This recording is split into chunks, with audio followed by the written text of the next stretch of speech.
Kulit merupakan organ esensial dan vital, serta merupakan salah satu organ tubuh manusia yang paling luas, sehingga kulit mudah diakses dan memiliki banyak keuntungan. Salah satunya yaitu kulit relatif permeabel yang dapat menembus oleh senyawa obat, sehingga dapat menimbulkan efek terapeutik, baik yang bersifat lokal maupun yang bersifat sistemik. Nah, oleh karena itu, kulit ini dapat menjadi salah satu target utama masuknya obat dari sediaan yang berupa perkutan atau transdermal. Kemudian, apa itu perkutan? Nah, perkutan ini merupakan suatu gabungan dari senyawa yang berada dari lingkungan luar masuk pada bagian kulit dalam. Atau istilah perkutan ini merupakan proses penembusan yang terjadi pada lapisan epidermis, dan penyerapannya pun dapat terjadi pada lapisan epidermis yang berbeda. Berikut beberapa contoh sediaan perkutan dalam bentuk sediaan yang berbeda. Yang pertama ada dalam bentuk patch, contohnya dari Lidoderm, kemudian dalam bentuk krim, contohnya dari Hotin Cream, dan dalam bentuk gel, yaitu Oestrogrel. Ada juga dalam bentuk sediaan yang lainnya seperti dalam bentuk sediaan salep dan lain-lain. Keuntungan dan kerugian sediaan perkutan. Yang pertama yaitu mengenai keuntungan. Nah, sediaan perkutan ini dapat meminimalkan efek samping, kemudian dapat meningkatkan kepatuhan dalam menggunakan obat, frekuensi pemakaiannya menurun, bila terjadi toksisitas, penanganannya lebih mudah dan lebih cepat, dapat menghindari metabolisme lintas pertama.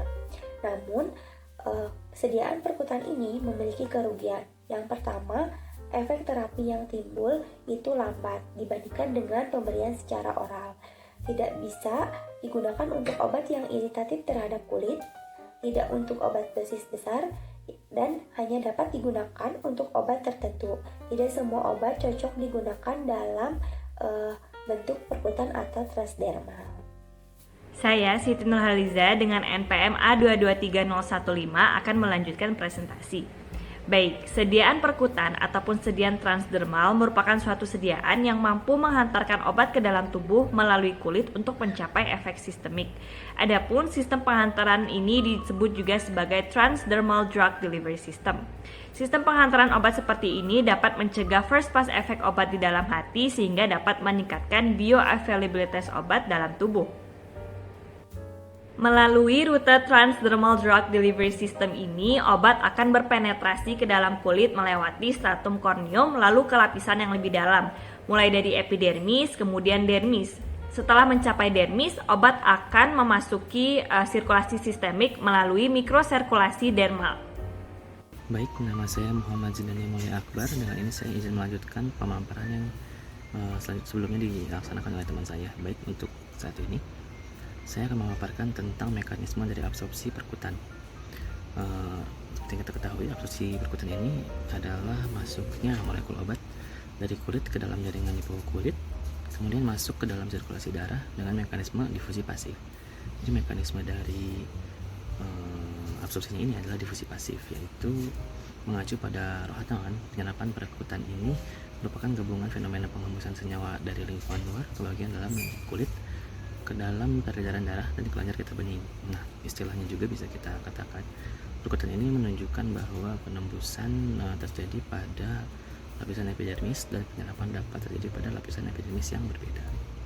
Nah, kemudian penetrasi ini melintasi stratum corneum seperti yang sudah saya sebutkan tadi, dapat terjadi melalui penetrasi transepidermal dan penetrasi transapendikial.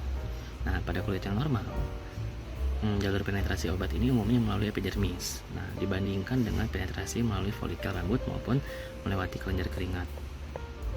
Nah, jumlah obat yang dipenetrasi melalui jalur transepidermal ini berdasarkan luas permukaan, pengolesan dan tebal membran yang didapat. Baik, untuk selanjutnya ini merupakan gambar dari mekanisme absorpsi dari perkutan. Nah, dari gambar ini dapat kita simpulkan bahwa untuk memasuki sistem sistemiknya, tahapan pada absorpsi perkutan ini dapat melalui penetrasi pada permukaan stratum corneum yang berada di bawah gradien konsentrasinya. Nah, difusi pasifnya ini melalui stratum corneum, epidermis dan dermisnya. Kemudian masuknya itu molekul ke dalam mikrosirkulasi dari kulit. Saya Sandra Lorenza Fitri dengan NPM A223003. Di sini saya akan menyampaikan tentang faktor-faktor yang dapat mempengaruhi absorpsi perkutan. Yang pertama yaitu ada faktor fisikokimia, yang kedua faktor biologis, dan yang ketiga ada faktor formulasi.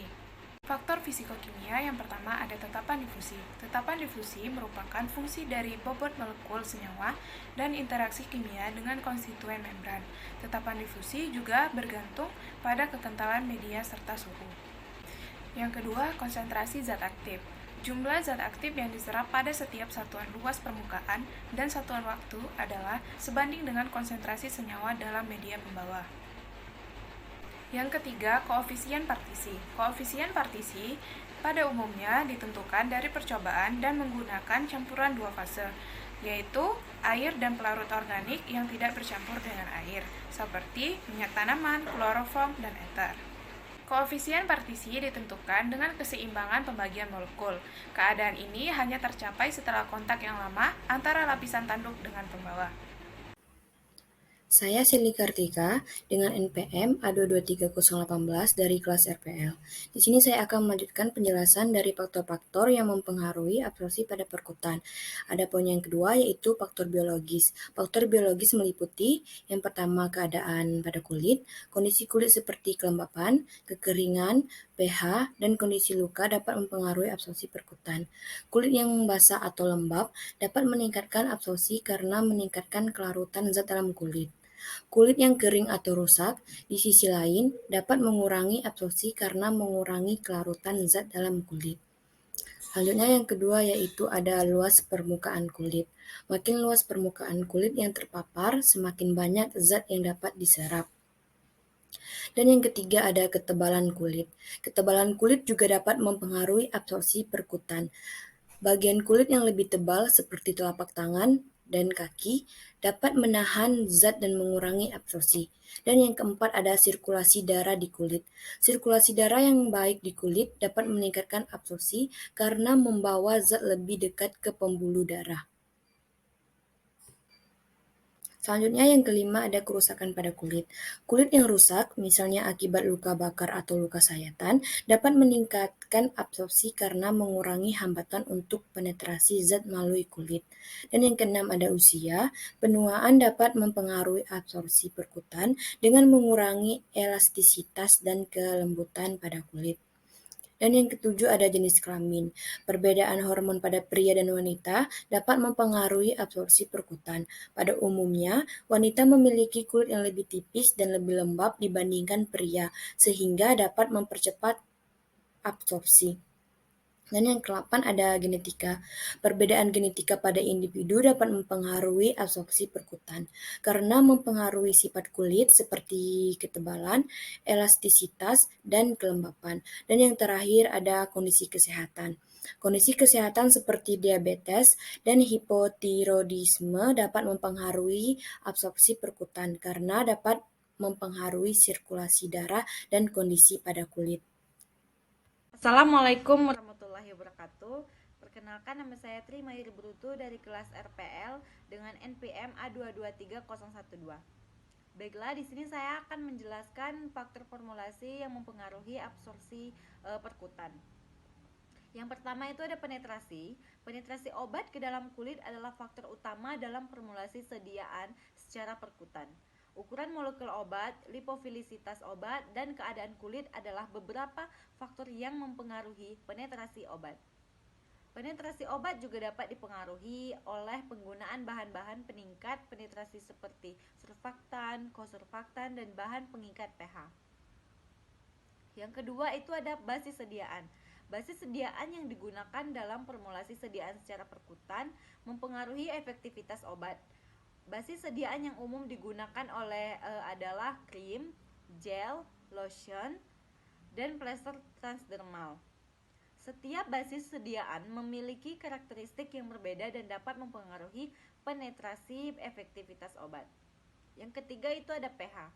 pH yang tepat dalam formulasi sediaan secara perkutan sangat penting karena dapat mempengaruhi penetrasi obat dan kenyamanan penggunaan. pH yang tepat dapat membantu obat menembus lapisan kulit dan memberikan efektivitas maksimal. Beberapa studi menunjukkan bahwa pH yang lebih rendah dapat meningkatkan penetrasi obat ke dalam kulit. Baiklah, selanjutnya itu ada viskositas. Viskositas sediaan juga dapat mempengaruhi penetrasi dan efektivitas obat. Basis sediaan yang terlalu kental dapat menyulitkan aplikasi, sementara basis sediaan yang terlalu cair dapat menyebabkan obat mengalir keluar dari kulit. Beberapa studi menunjukkan bahwa sediaan dengan viskositas yang lebih rendah dapat meningkatkan penetrasi obat ke dalam kulit. Yang kelima itu ada keamanan. Formulasi sediaan secara perkutan harus dirancang agar aman digunakan pada kulit. Hal ini meliputi penggunaan bahan-bahan yang tidak menyebabkan iritasi atau kerusakan pada kulit, serta penggunaan dosis yang tepat agar tidak menyebabkan efek samping yang tidak diinginkan. Beberapa studi menunjukkan bahwa penggunaan bahan-bahan alami seperti minyak kelapa dan minyak zaitun dapat membantu mengurangi iritasi pada kulit. Yang terakhir itu ada teknik aplikasi. Teknik aplikasi juga dapat mempengaruhi efektivitas sediaan secara perkutan. Cara aplikasi yang tepat dapat membantu obat menembus lapisan kulit dan memberikan efektivitas maksimal. Beberapa studi menunjukkan bahwa aplikasi sediaan dengan teknik rotasi dapat meningkatkan penetrasi obat ke dalam kulit. Baiklah, sekian materi dari kami kelompok 3 tentang rute pemberian obat melalui perkutan.